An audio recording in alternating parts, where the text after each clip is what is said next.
Om.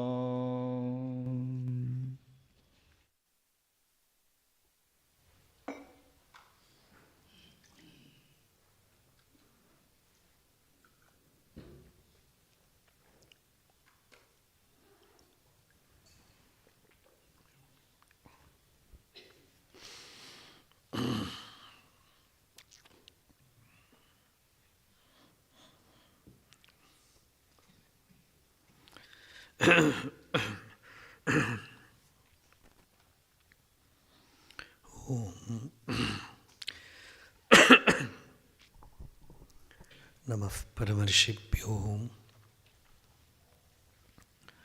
नमः परमर्षिभ्यः हरिः ओम अंतरायतिमिरोपशान्तये शान्तपावनम् अचिन्त्यवैभवं तन्नरं वपुषि कुञ्जरं मुखे मन्महे किमपि तुन्दिलं महः गुरुर्ब्रह्मा गुरुर्विष्णुः गुरुर्देवो महेश्वरः गुरुः साक्षात् परं ब्रह्म तस्मै श्रीगुरवे नमः। ईश्वरो गुरुरात्मेति मूर्तिभेदविभागिने व्योमवद्व्याप्तदेहाय दक्षिणामूर्तये नमः। यस्यान्तन्नादिमध्यं न हि करचरणं नामगोत्रं न सूत्रं नो जातिर्नैव वर्णा न भवति पुरुषो नानपुंसं न च स्त्री नाकारं नो विकारं न हि जनिमरणं नास्ति पुण्यं न पापं तत्त्वं नो तत्त्वमेकं सहजसमरसं सद्गुरुं तं नमामि। सदाशिवसमारम्भां शङ्कराचार्यमध्यमाम् अस्मदाचार्यपर्यन्तां वन्दे गुरुपरम्पराम्। मौनव्याख्या प्रकटितपरब्रह्मतत्त्वं युवानं वर्षिष्ठान्तेव सदृशिगणैरावृतं ब्रह्मनिष्ठैः आचार्येन्द्रं करकलितचिन्मुद्रमानन्दरूपं स्वात्मा रामं मुदितवदनं दक्षिणामूर्तिमीडे वेदान्तार्थविभासकाय यतये शान्ताय सन्न्यासिने नानावादिनगेन्द्रसङ्घपवये योगीन्द्रवन्द्याय च मोहध्वान्तदिवाकराय भगवत्पादाभितां बिभ्रते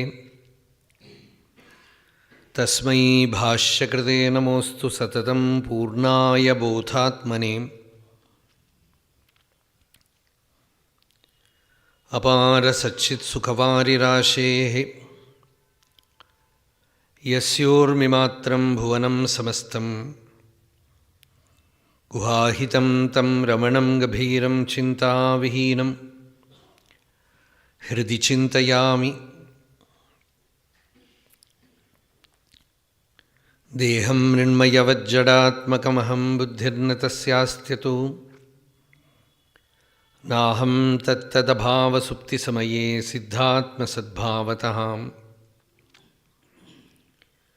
कोऽहं भावयुतः कुतो वरधिया दृष्ट्वात्मनिष्ठात्मनां सोऽहं स्फूर्तितया अरुणाचलशिवः पूर्णो विभाति स्वयं शोणप्रभं सोमकलावतंसं पाणिस्फुरत्पञ्चशरेक्षुचापं प्राणप्रियं नौमि पिनाकपाणेः कोणत्रयस्थं कुलदैवतं नहं नमामि यामिनीनाथलेखालङ्कृतकुन्तलां भवानीं भवसन्तापनिर्वापणसुधानदीं चूडोत्तंसितचन्द्रचारुकलिकां छञ्जत्शिखाभास्वरो लीलादग्धविलोलकामशलभश्रेयो दशाग्रे स्फुरन् अन्तःस्फूर्जतपारमोहतिमिरप्राग्भारमुच्चाडयन् चेतःसद्मनियोगिनां विजयते ज्ञानप्रदीपो हरः योऽन्तः प्रविश्य मम वाचम् इमां प्रसुप्तां सञ्जीवयत्यखिलशक्तिधरस्वधाम्नाम् अन्यांशहस्तचरणश्रवणत्वगादीन् प्राणान्नमो भगवते पुरुषाय तुभ्यम्।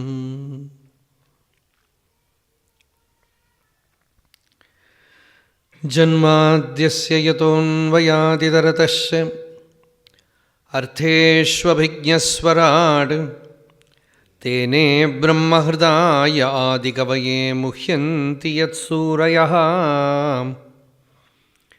तेजो वारिमृदां यथा विनिमयो यत्र त्रिसर्गो मृषां धाम्ना स्वेन सदा निरस्तकुहकं सत्यं परं धीमहि कस्मै येन विभासितो यमतुलो ज्ञानप्रदीपः पुरां तद्रूपेण च नारदाय मुनये कृष्णाय तद्रूपिणां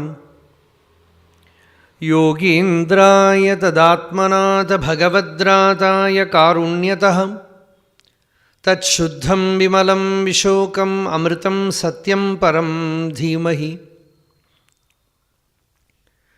धर्मः प्रोज्झितगैतवोऽत्र परमो निर्मत्सराणां सतां वेद्यं वास्तवमत्र वस्तु शिवदं तापत्रयोन्मूलनम् श्रीमद्भागवते महामुनिकृते किं वा परैः ईश्वरः सद्यो हृद्यवरुध्यतेऽत्र कृतिभिः शुश्रूषिभिस्तक्षणात् निगमकल्पतरोर्गलितं फलं शुकमुखादमृतद्रवसंयुतं पिबद भागवतं रसम् आलयं मुहुरहो रसिकाः भुवि भावुकाः यं प्रव्रजन्तमनुपेतमपेतकृत्यं द्वैपायनो विरहकातर आजुहाव पुत्रेति तन्मयतया तरवोऽभिनेदुः तं सर्वभूतहृदयं मुनिम् आनतोऽस्मि यस्वानुभावमखिलश्रुतिसारमेकम् अध्यात्मदीपम् अतितितीर्षदां तमोन्धम् संसारिणां करुणयाः पुराणगुह्यं तं व्याससूनुमुपयामि गुरुं मुनीनाम् नारायणं नमस्कृत्य नरं चैव नरोत्तमं देवीं सरस्वतीं व्यासं ततो जयमुदीरयेत् सच्चिदानन्दरूपाय विश्वोत्पत्त्यादिहेतवे तापत्रयविनाशाय श्रीकृष्णाय वयं नुमः।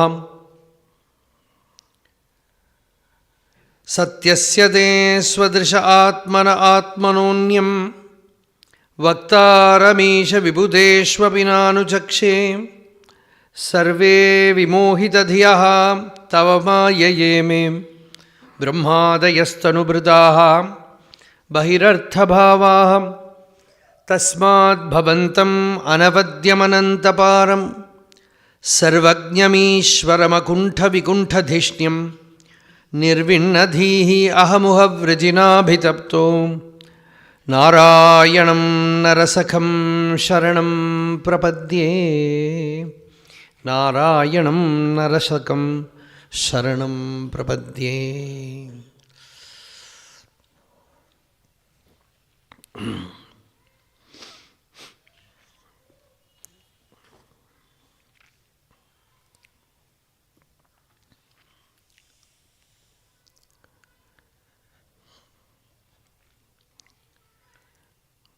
We are speaking on Srimad Bhagavatam,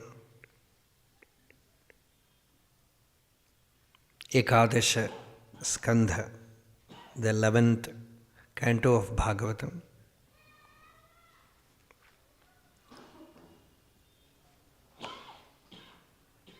Those 30 chapters, more than that, it is all full of profound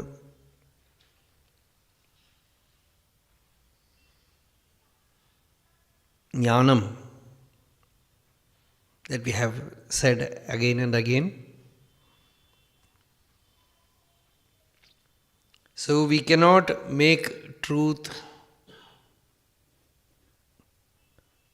that simple, but truth as such is very, very simple.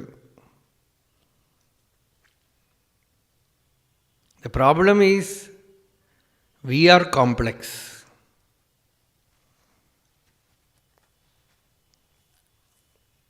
So anyhow, what is Bhagavatam about? Generally people know Bhagavatam means bhakti. But Bhagavatam is not simply bhakti alone. If you take bhakti means the highest spiritual experience. Bhakti means generally what people understand, they understand it as love, devotion. But worldly people will speak about love, they only know personal love. They only know attachment. The true love you will see only in great bhaktas, the devotees. Anyhow, you have to start practicing that pure love to Bhagavan. So when you practice, you begin with what is available, where your mind goes. Satvikani eva seveta. Yesterday we said you should have some sattvic ideal to meditate upon. That is why all these temples have come like that. And there you worship Bhagavan in some form. That form is called Archavatara. It is also an avatara, an incarnation. It is called Archavatara. Bhagavan has compassionately manifested in that form so that you can worship Him, you can see Him through the senses. You can give Him a bath, you can offer Him food, you can give Him cloth. That you cannot do if He is only the Nirguna Brahma. So as you do to people whom you love, like that you have the same bhakti to the Archavatara Murti, the idol which is available before you. People will say it is like children playing with a doll, but we are all spiritually children. We may think we have grown up, but at last we will find the child is still there. It wants to play. So some element is there. So first you need a murti and your puja starts from there. Archada varchaye tavat. Till you find Bhagavan everywhere, till you find the self everywhere, you can do puja to some form, some idol. You can train your mind to expand in love. So as a beginning, Bhagavata said, the bhakta is able to feel the divine only in some center. When you come to temple, you feel bhakti. When you see a divine form, you feel bhakti. When you see Guru, you feel bhakti. The moment you go away from there, you are a worldly person. All these things come. So, Archayam eva harayem Pujam yashraddhaye hate Natad bhakteshu cha anyeshu sabhakta prakrita smrtaha. He is a novice, he is a beginner in spiritual life. He begins his spiritual life by worshipping the divine in some divine form. But later on, when he goes and worships in a temple, he might be a beginner, but you don't know, sometimes he will become one of the greatest saints. Many great saints were born by beginning from a temple. Our Swami Vimalanandaji Maharaj, yesterday we were discussing about his life. He has told that his spiritual life began by going to a temple in Mysore.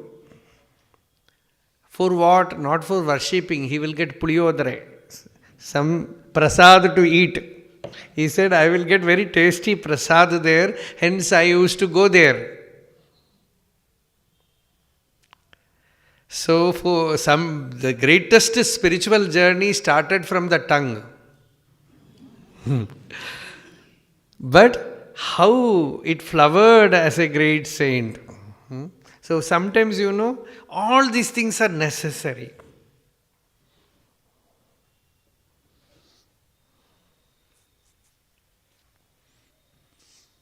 You go to a Mahatma for some other purpose, and that leads you to highest spiritual experience. So Archanamurti, the worship of an idol, was not brought by some worldly person, it was all brought by sages. Next, slowly when you go to a temple, you will see devotees there. You will have company of devotees and start listening Bhagavatam or Gita or something very profound goes into you. Sometimes some bhajan you listen, suddenly something opens up. Ishvare tadadhineshu balisheshu dvishatsu prema maitri kripa upeksha yahkaroti samadhyamaha. He is a mediocre devotee. The middle class devotee is first the beginner, then the middle class devotee is he will take part in satsang. First you come to satsang, sit in a corner, sleep. That is how it begins. Then slowly something goes inside. You feel like listening. Slowly that faculty of listening is sharpened, refined. That is also a tapas. Even listening is a tapas. That Shravana is a very powerful tapas. Bhagavata says, one who knows that art of listening, that very moment God enters his heart. Shushrushubihi takshanat. That very moment the divinity shines forth in their heart. God enters through the ears and enters the heart. If he enters through the mouth, he will go to the tummy. But if he enters through the ears, yah karnanadim purushasya yataha bhavapradam geharatim chinati. I am always afraid to translate this verse. Bhagavatam says, anyhow this is Shivananda Ashram, Rishikesh, I can translate. This Bhagavad Katha, what does it do? It enters the ears and goes deep inside, and they have this kind of surgery, laser surgery and keyhole surgery, like that ear hole surgery.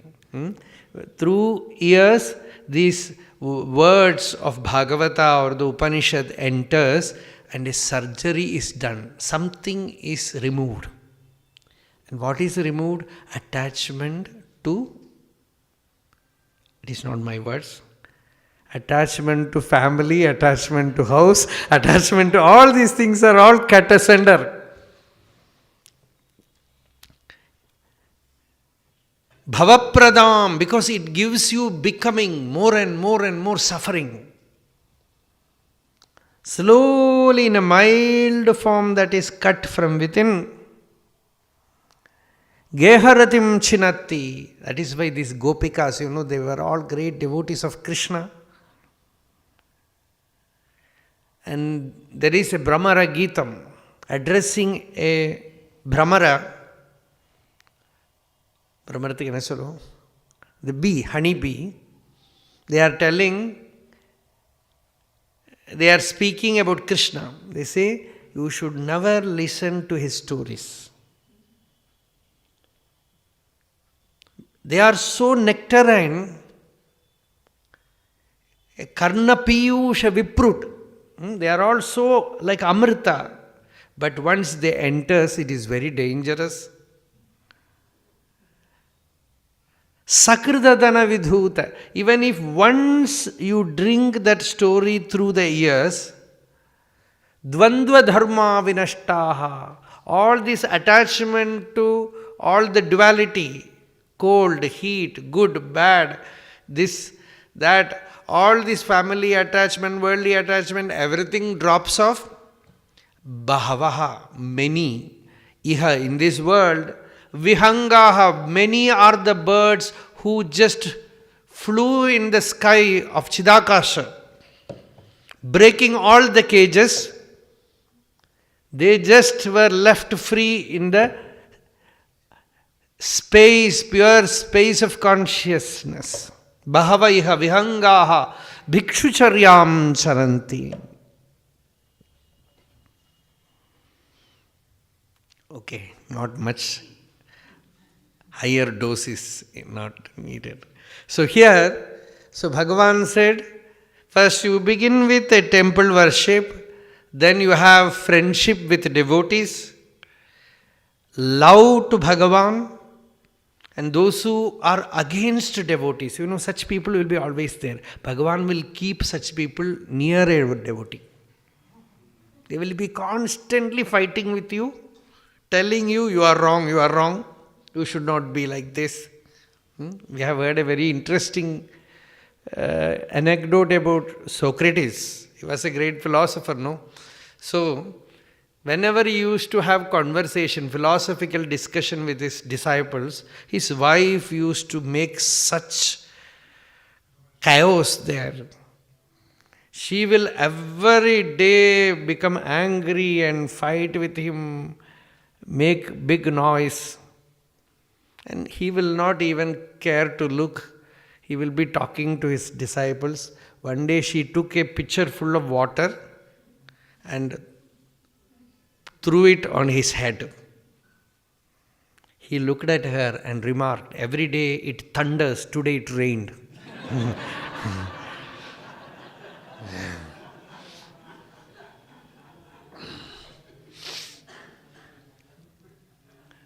So such people will be there, no? Great devotees. Tyagaraja was a great devotee of Rama. He has chanted so much Ramanama Japa. And from his inner experience of bhakti, actually it is samadhi. From that samadhi, so many kirtanas, so many songs have come out. Recently I was reading an anecdote where one of the South Indian devotee of Ramakrishna mission went to Calcutta, and there he met Master Mahashay, who wrote Ramakrishna's Gospel, Mahendranath Gupta. He said, can you sing some song of some South Indian saint? And this devotee started singing a song, Kirtana.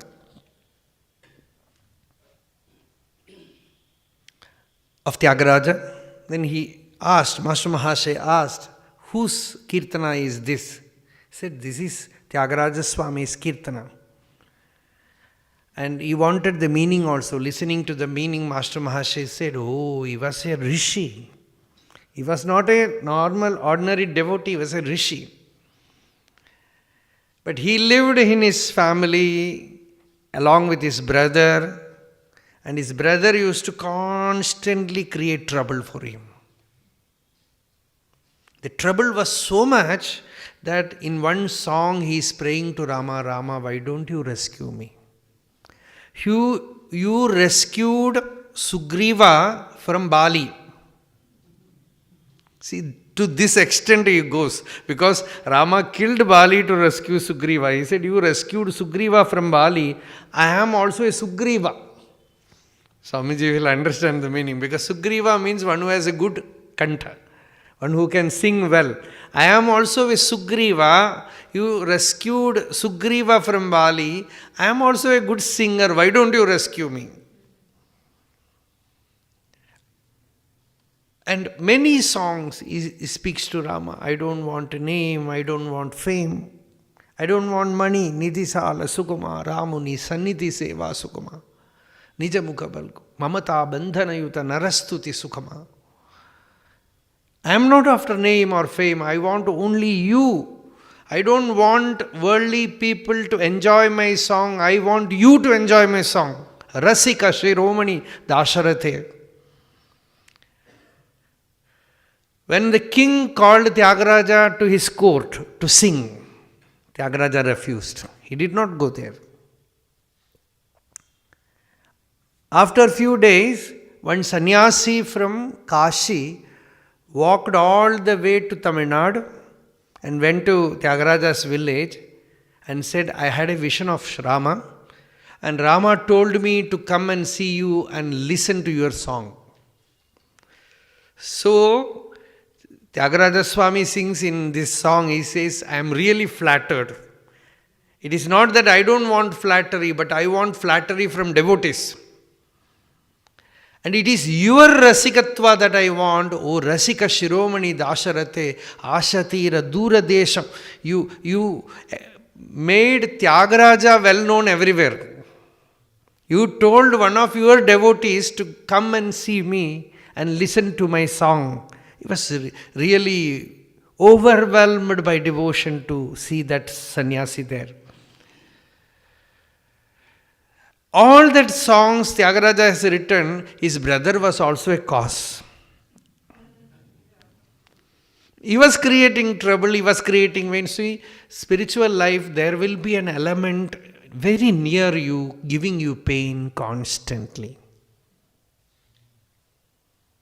Narayana Bhattadri in his Narayaniyam says, my brother is constantly telling that I am a sinner, I am a useless Brahmin.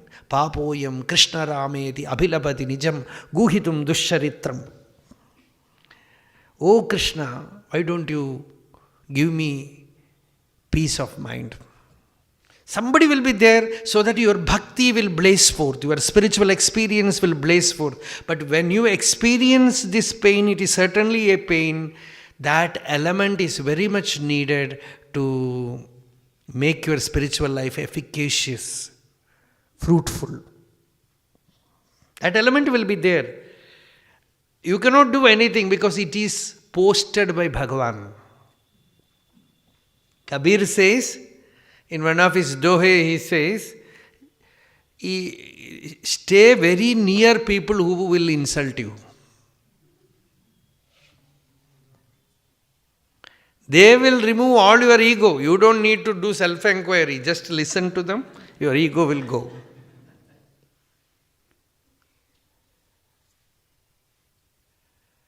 And Eknath Maharashtra Sant, he says, people who speak unnecessarily scandals about saints, such people are the most selfless workers. The first line he says, they are the most selfless workers. And the second line of the Abhanga he says, they are purer than Ganga. They purify you very, very easily. And they are the greatest Tirtha Kshetra. Without any benefit, they give you purity, they cleanse you, they wash you, they make you pure. So worship them, he says. And Gurudev Shivanandaji Maharaj, there are many, many incidents where people who hated him, who criticized him, he will go to them with some laddu or something. And he will say, Nindak Narayana, give him that and do a namaskara. There are many incidents in his life where he will pay attention to such people more. There was one person who wanted to kill Swamiji. The right moment he escaped. With some iron bar he was about to hit Shivanji Maharaj in his head. Then he was caught. Of course, he was taken to police station. But next day, Swamiji went there and asked the policeman to release him, gave him cloth, money, sweet, everything. He would have certainly done a namaskara also. Then one person, he was mentally not all right, so one devotee was sent with him to Delhi to see that he goes back to Salem or some other place in Tamil Nadu. He was sent there, and then Swamiji wrote letter to him, have you reached safely? And sending now and then some japamala, some spiritual books to him, constant. So this is the nature, because they see everyone as God. Sarvabhuteshu yaf pashyet Bhagavad Bhavam Atmanaha. They have seen the Bhagavad Bhavam of Atma. They have seen their own Atman, their own self as Bhagavan. Now when with open eyes they are able to see Bhagavan everywhere. This is all Bhagavan. Bhagavan is in the form of, in every name and form. And their love has become bhakti. Sarvabhuteshu yaf pashyet Bhagavad Bhavam Atmanaha Bhutani Bhagavati Atmani Esha Bhagavatottamaha. He is the highest bhakta. This is simply Upanishad. Yasmin sarvani bhutani atmaiva bhut vijanataha tatra ko moha kashokaha ekatvam anupashyataha yastu sarvani bhutani atmanyeva anupashyati sarvabhuteshu cha atmanam tato na vijugupsate. This Upanishad mantra has become bhakti mantra here. Seeing the Atman everywhere, seeing Bhagavan everywhere, such a bhakta, Bhagavatam says he is a Jivan Mukta. He is also living like anyone else. Through the senses, objects are going inside. He is also recognizing the world. He is also eating food. He is also sleeping. He is also working. But he knows that this is all Bhagavan Maya. Grihitva pi indriyairarthan. I am taking some other former chapter now. And just as a prelude, I felt like that. Grihitva pi indriyairarthan. He is enjoying the world through the senses, but nadveshti na hrishyati. He neither is against it, nor hates it, nor likes it, gets attached to it. Vishnor mayamidam pashyan savai bhagavatottama. Such a one is a great Bhagavatottama, is a great Bhakta, says the Navayogis. So, the spirituality which Bhagavatam brings forth is Vedanta and Bhakti mixed. Both same only. You have that Bhagavat Prema in you, but that love is born out of pure Atmak Jnana, self-knowledge. And that is Bhagavatam. Bhagavatam means that which belongs to Bhagavan. And Bhagavan is, who is Bhagavan? Bhagavan is your own inner being, your own inner self. What is in you as your own life principle, that is Bhagavan. That which is the essence of your own existence is Bhagavan. To know that Bhagavan, the mind should cooperate. Mind should become quiet. When the mind should turn inward and merge in the heart, once the mind is absorbed in the inner self, in the inner reality, God realization happens. God is always shining forth there as your own self. Yes, Sakshad Aparokshad Brahma. It's always shining forth. But the recognition has to come. For that, you need a Acharya. Bhagavan Krishna says, you go to him, worship him, serve him, and at the opportune moment take the Upadesha from him, then you will attain it. From a lamp only you can light another lamp. From a flame only you can tame another flame. You cannot take light from the photo of a lamp. You need a real lamp. Like that, you need a person who has experienced it. And from him, you get the Chit Shakti. The Chit Shakti comes. That is why devotees were rushing to Gurudev or Swami Chidanji Maharaj. I am seeing this. Many devotees were here 2 days back from Orissa. And Swamiji Maharaj was telling, they know only Orissa language, Odissi language. They cannot even understand Hindi, cannot speak English. But why they came? They have seen Chidanji Maharaj there and they were all inspired. You can see Bhagavan only like that.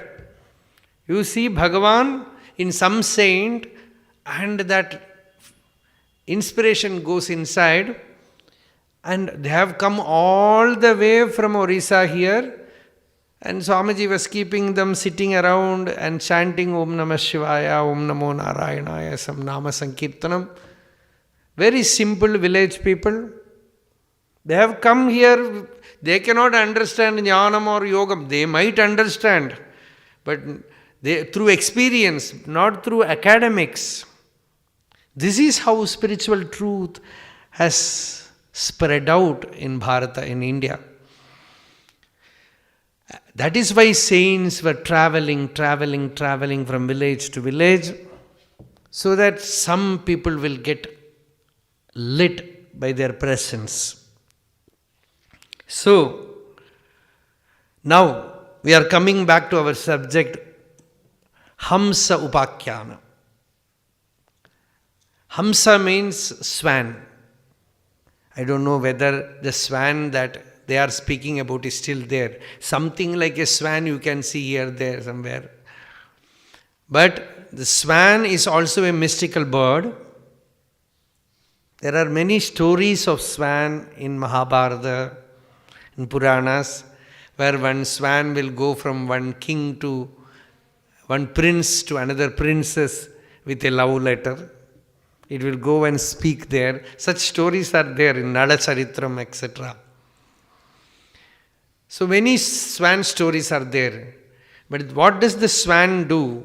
There is also a saying that if you give milk mixed with water to swan, it will separate the milk from water and drink only the milk. The water will be left there. Exactly this idea is taken in spiritual life, and it is called Hamsa Vidya. In Lalita Sahasranamam, it is there, Hamsa Vidya. That Hamsa Vidya means Hamsa also means the swan, it also means an enlightened monk, a saint. And exactly like the swan, what does he do? The entire world is mixed with consciousness and matter. He has attained that ability in him to separate consciousness from matter and behold only consciousness everywhere. See, if you look, this is all matter. We can see only matter. Some women are sitting, men are sitting. Some female body, male body. If you look at the body, you see only that. But the mind has become so subtle. It is trained to see the stuff inside, the consciousness inside, the divinity inside.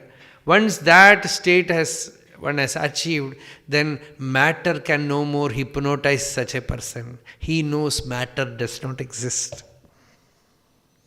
He knows that it is all God. From gold you make ornaments, bangle or some finger ring or some crown, or people are making cars with gold. Somebody has made a toilet with gold.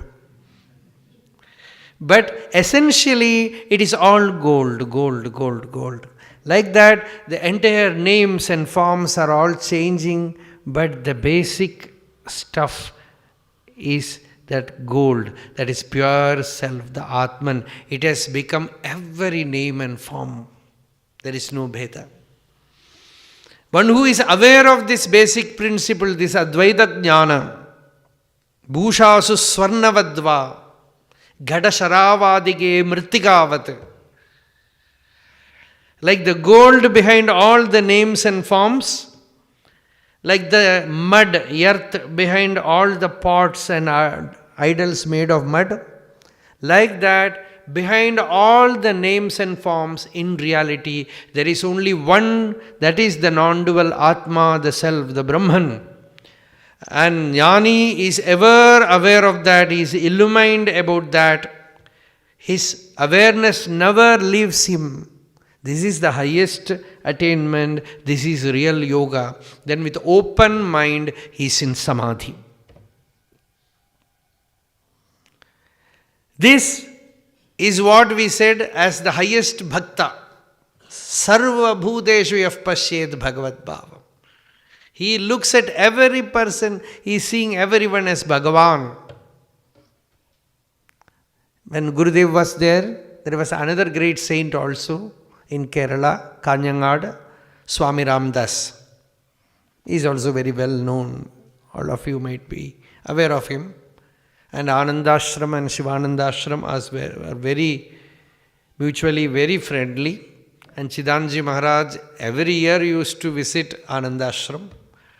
And he was very close with Sachidanji, Mataji there, Krishnabai Mataji. And Swami Ramdas, when he was moving about as a Parivrajaka, a very beautiful book, In Quest of God, chanting Ramanam, moving from one place to another, no money, nothing is kept in hand, just moving about like a leaf in wind. And once he was camping in a house of a very rich person but a devotee, Uma Maheshwar Rao. And he had a outhouse. In that outhouse, guest house, Swami was staying, chanting Ramanama, sitting, they will bring food, everything. And one day night, the doors were all open. So very hefty body, person, a dark person entered the room. He had a knife in his hand. And he looked terrifying. He asked Swami Ramdas, "You know who I am?" Swamiji was in Samadhi. He said, "You are Ram." He said, "You are Rama." Then the person said, "Who is Rama?" He said, "You are God, Ishvara." Then he felt this person is mad. He said, "Don't make noise, I am going to take everything in this room." "Why should I make noise? Everything belongs to you." He collected almost all the articles in that room, valuables in that room, and he said, "I want a cloth to tie these things." Swami Ramdas gave his veshti. His cloth was given. And he helped him to collect all those things, put it in the cloth. And you remember, it is not his house. some devotee's house he was staying.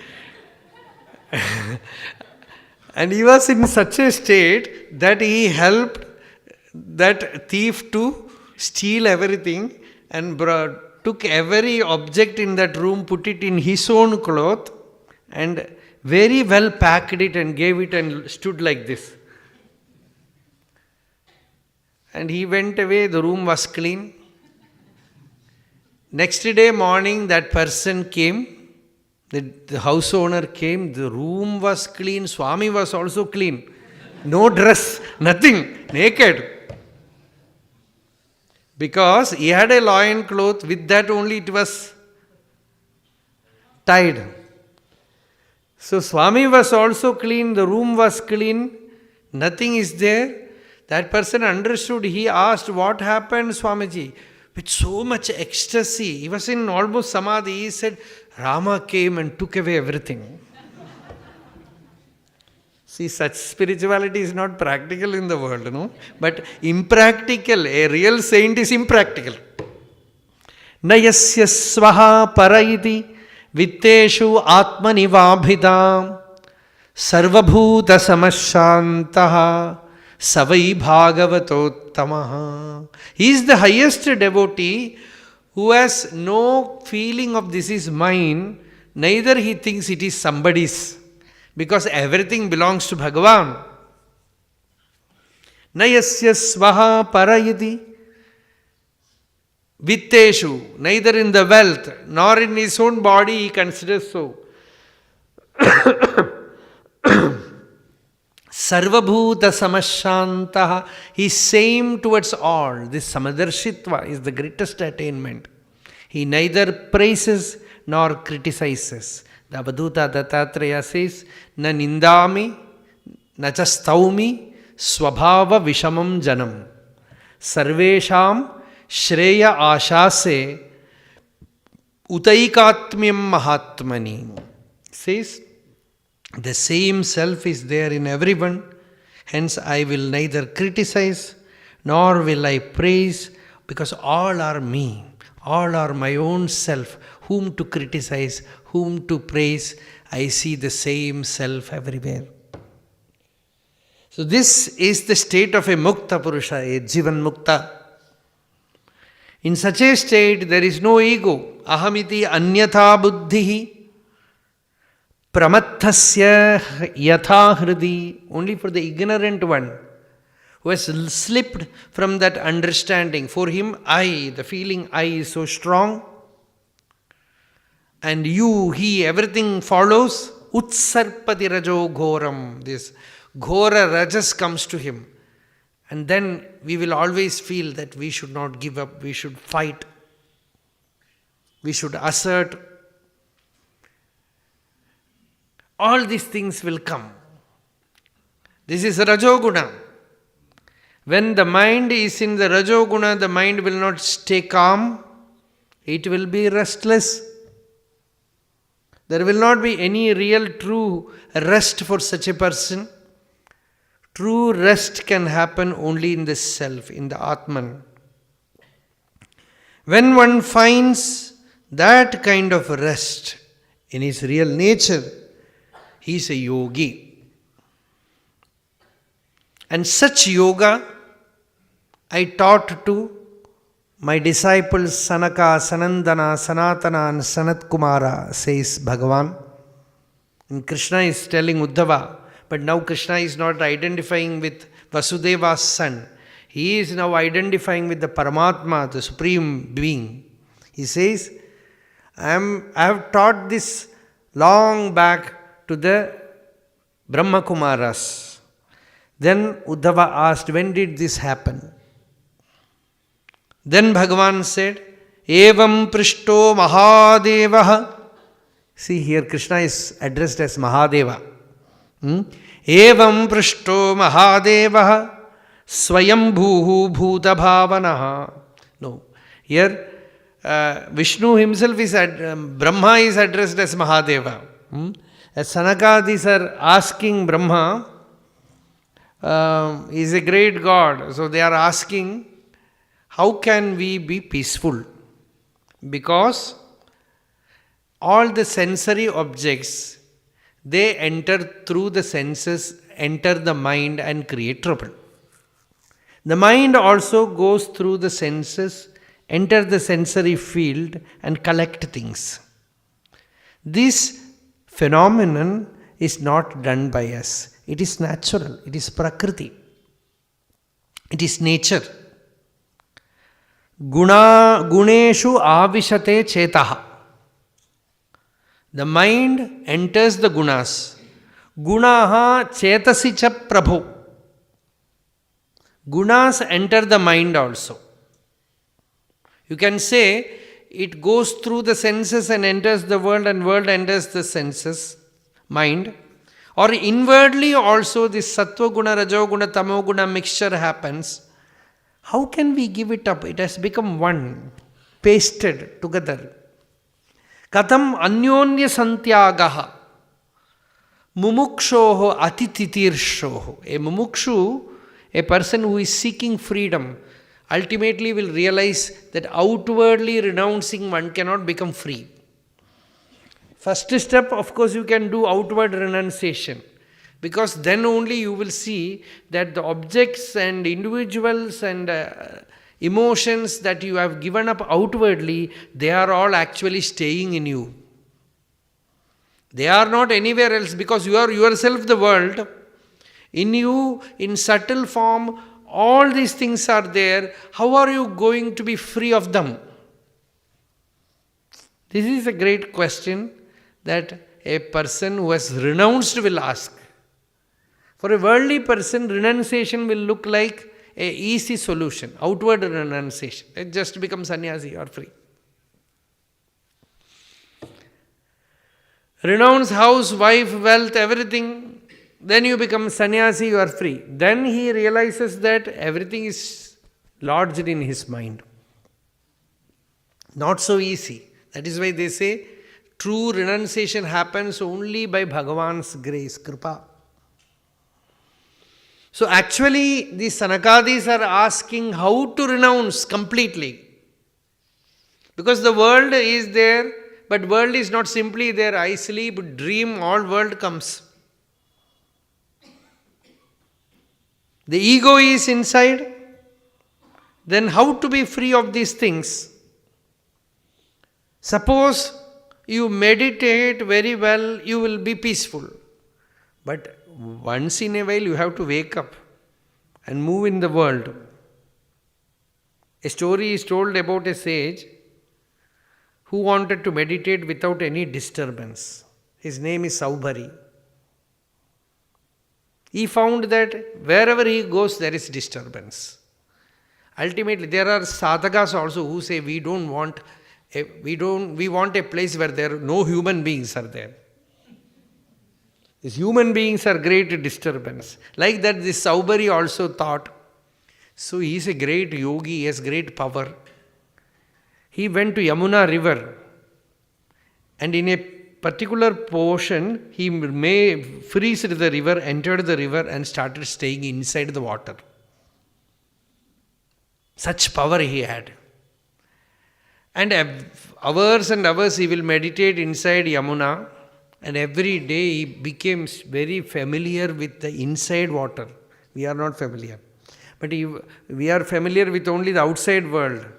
Now he became very familiar with the river, inside world of river, and started seeing all the fish there, fish and all water creatures, and slowly he became familiar with them, and he was able to recognize one fish from another fish, started giving names to them, and he started observing their family life, how the fish is living.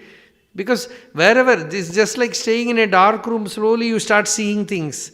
Like that, he was observing and becoming familiar with the fish and their family life and family details, and started communicating with them. And then he found they have very good family, nice family life, married children, grandchildren, all these things are there. Then he felt, what am I doing alone inside this Yamuna? Such a hydraulic life. I will also go out and get married.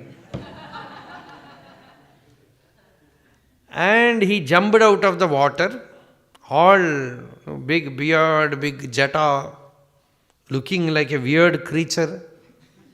So he went to the palace of King Mandhada. King Mandhada had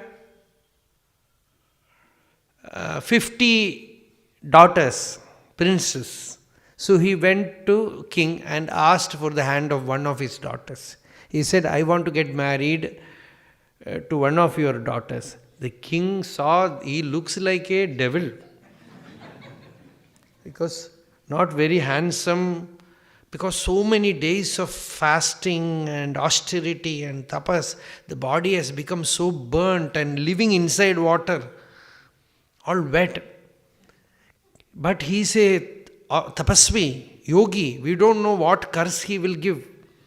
So king was also afraid. Very diplomatically he dealt with him. He said, you go to the harem, Antapura, and there, whichever girl likes you, you get married. And he was sure no girl will like him. So he said, I can simply say, what can I do? My girls are not wishing to get married to you. That simple. He can solve the problem. But the person he was dealing is not an ordinary person. Will he not know what the king is thinking? He knows the language of fish. He knows the language of tortoise. He knows everything. So he said, oh, you are thinking like that. Within few minutes, he became very handsome. And he went to the harem. There was a fight amongst the princes. I will get married to him. And at last, he ended up marrying all the 50. And 10 children in each became a big samsara. And after some years, only he thought, where has all this begun? It all began from my searching for a place, quiet place for meditation. I searched and found that underneath the water is the quiet place. From there samsara began. Such a big samsara happened. So this is the story of that Mandhada. So this story is being told in Bhagavatam so that don't make that mistake. Wherever you are, you can be free. Meditation is something which has to happen within. And certainly, even if you outwardly give up things, outwardly give up individuals, outwardly give up places, you stay inside a cave, the mind can create a world of its own. So better, wherever you are, train the mind to remain in the highest wisdom. How to do that is the question now. And when this question was asked, Brahmaji, Pitamaha, he just meditated within to find the seed, the cosmic primordial seed within him. Evam prishto mahadevaha swayambhuhu bhuta bhavanaha dhyayamanaha prashnabijam nabhyapadyata karmadhihi. He could not find the answer for the question. When you cannot find solution, you have to stay with the question. Especially spiritual thing, till you find the truth, you have to meditate. And if you cannot find, you have to speak to Bhagavan. Bhagavan, give me the Upadesha. Samam achintayad devaham prashnaparatirshaya. He wanted to cross to the other shore of this problem. So he meditated on Ishvara. Samam achintayad devaha prashnaparatirshaya tasyaham hamsarupena sakashamagamam tada. Then Bhagavan said, I manifested before him as the swan, the divine swan. Drishtva ta upavrajya kritva padabhivandanam brahmanamagrata kritva paprachuhu ko bhavaniti. When the swan, divine swan form appeared, these Brahma Kumaras, they are 4. They are highly intelligent, austere people. They asked, who are you? Ko bhavan. When they asked Bhagavan, ityaham munibhihi prishtaha tattvajijñāsubhistadām yadavojamaham tebhyaha taduddhava nibodhame. O Uddhava, When they asked like this, I gave an answer to them. I will tell you what it was. Vastuno yadi ananatvam atmanah prashna idrishaha katham ghadedavo vipraha vakturuva meka ashrayaha. The entire existence is one. If you consider that there are many, many objects, you will never find the truth. If everything is only one, to whom are you asking this question? If you ask me, who are you? I am what you are. There is no difference between you and me. To whom are you asking this question? And to whom is this question arising inside? Who is the questioner? Katham ghadedavo vipraha. How is it possible to ask this question, who am I? Who are you? First of all, even this question should not arise within you.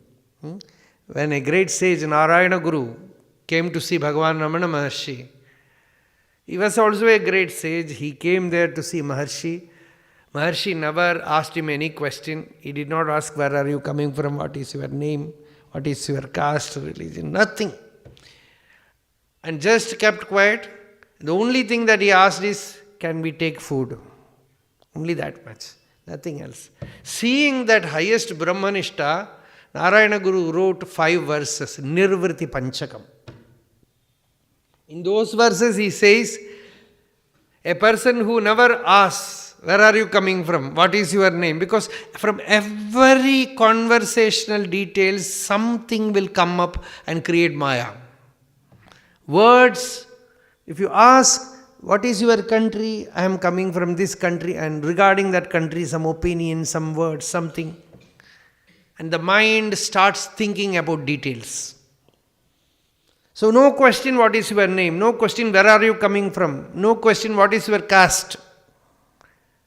Ko jatihi, ko nama deshaha, ka jatihi, pravrittihi ka, kiyadvayaha, ityadi vadoparatihi, yasya tasyaiva nirvrtihi.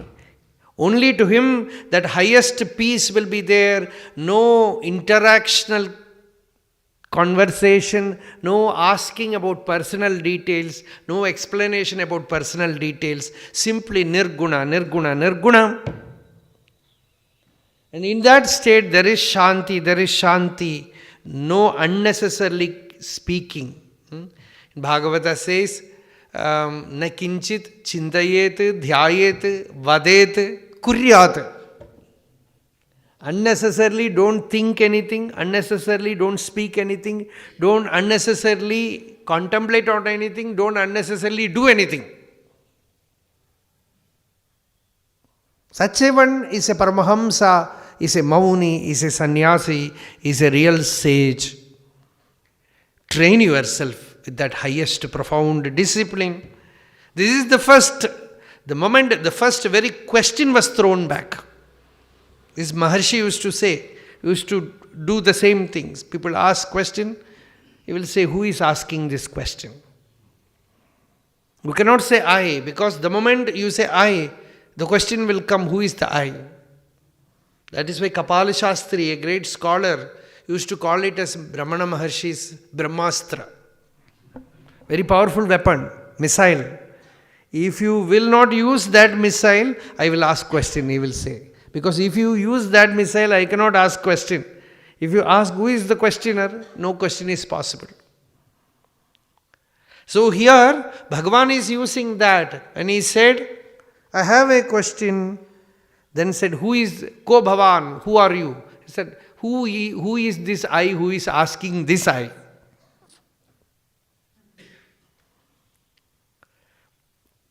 If you say about body, my body is made of 5 elements, your body is also made of 5 elements, it's all both same. All flesh, blood, everything. It has no I. The body never says I. You can separate one limb after the other, no I. You can transplant kidney, transplant liver, transplant heart, no I. I is separate. So, if you are speaking about body is all same.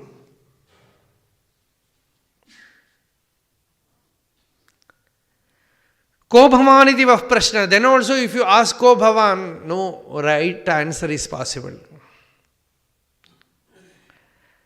Now I will tell you what you should do. Manasa vachasa drishtya grihyate anyai rapindriyaihi ahameva namattaha anyad iti buddhyadvam anjasa. This is the teaching now. This is the crux. This is the essence. The highest Advaita. We will expand it on the next discourse.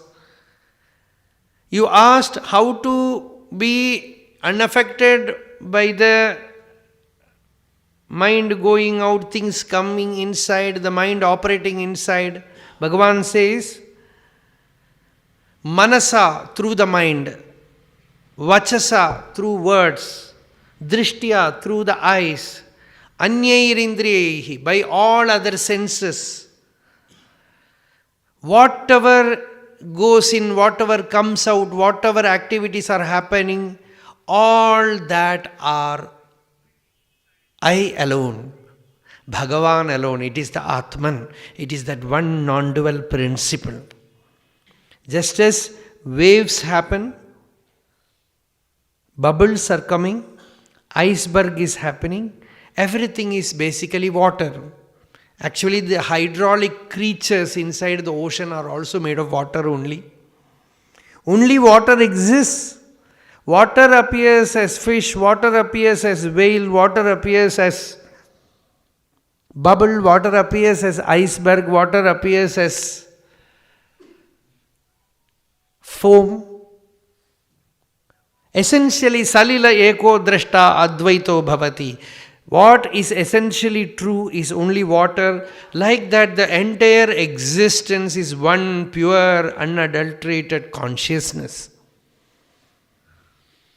And that consciousness appears as body, as senses, as mind, as the sensory objects, as I, as you, as he. Only one non-dual whole exists. Just contemplate on this. Anjasa means tattva vicharena. Here it means tattva vicharena. Just by deep contemplation, by reflection, by enquiry, understand that what exists is Brahman. What exists is divine. Once you come to firm conclusion by meditation, with open eyes you have samadhi. With open senses you have samadhi, your nirvana can never be disturbed by anything. Nothing can invade your nirvana. Even devas cannot obstruct you because they are also Atman. Nothing exists. This is the highest wisdom. Guneshu avishate chetaha. As you said, the gunas, the objects enter the mind. Gunaha chetasi cha prajaha. The inner moods also disturb the mind. Jivasya deha upayam. These are all, both look like two entities. They are only one. Madrupa ubhayam tyajet. Bhagavan said, neither the sensory objects exist nor the senses exist. Give up both. Both are not yours. The inner one is ever free. Know the inner self, and when you are beholding the world, know that one non-dual essence alone remains. We will continue this topic tomorrow. Hare Rama, Rama Rama, Hare Hare. Hare Krishna, Krishna Krishna, Hare Hare. Hare Rama, Rama Rama, Hare Hare. Hare Krishna, Krishna Krishna, Hare Hare. Yato mamatma bhavasitvamevam tato na vachyam mama kinchidasti yathataveshtam kurumam tathaiva tvam atmanatham brahmanam bhaja.